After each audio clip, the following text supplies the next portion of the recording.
হয়েছে বাঁশকুড়ুল। বাঁশকুড়ুলটা আমি ছুলে নিয়েছি। সবাই দেখো এটাকে আমি কি করে বানাই। কড়াই বসিয়েছি, কড়াইয়ের মধ্যে বাঁশকুড়ুল দিয়ে দেবো। আমরা অনেকে বাঁশকুড়ুল খাই, আবার অনেকে খাই না, ভালোবাসি না। আমি বাঁশকুড়ুল খেতে ভালোবাসি। বাঁশকুড়ুল কেটে নিয়েছি, এখন কড়াইয়ের মধ্যে দিয়ে দিয়েছি। সঙ্গে আছে লচ্ছই, কেউ লচ্ছই বলে, কেউ রামাইশ বলে, আমি রামাইশও বলি ওইটাকে। এটা দিয়ে দিয়েছি।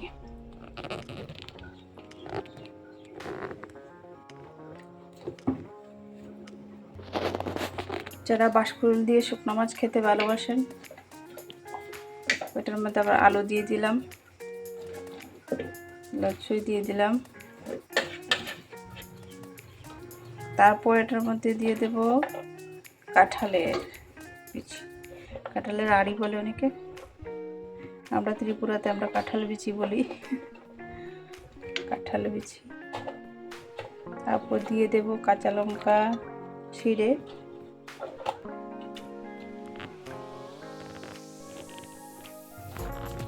তারপর দিয়ে দেবো এটার মধ্যে পেঁয়াজ। কত সুন্দর দেখতে হয়েছে সবজিটা। জল দেব। তারপর এটার মধ্যে আমি শুকনো মাছ দিয়ে ভালো করে রেখেছি, শুকনো মাছ দিয়ে দেব। জল দিয়ে ঢাকা দিয়ে দেব। স্বাদ মতো নুন, জল তো আগে দিয়েছি, দিয়ে ঢাকা দিয়ে দেব।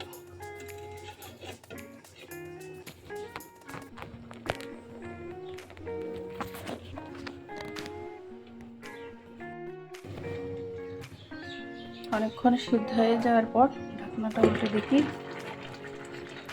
মোটামুটি সবজিগুলো সিদ্ধ হয়ে গেছে। এরকম সিদ্ধ সবজি খাওয়া খুবই ভালো, কিন্তু শুকনো মাছটা না খাওয়াই ভালো।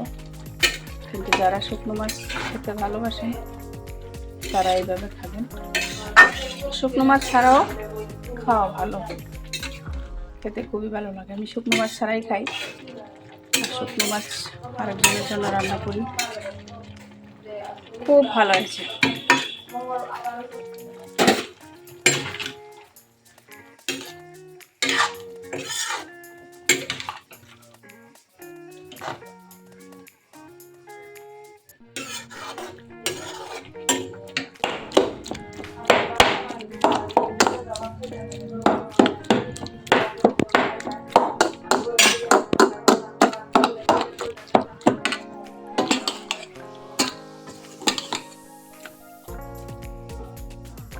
তো রেডি হয়ে গেল আমার বাঁশকুড়ুলের গুদক। আজকের গুদকটা কেমন হয়েছে সবাই বলবেন, আর কে কে এরকম রান্না করে খান আমাকে একটু কমেন্টের মাধ্যমে জানাবেন।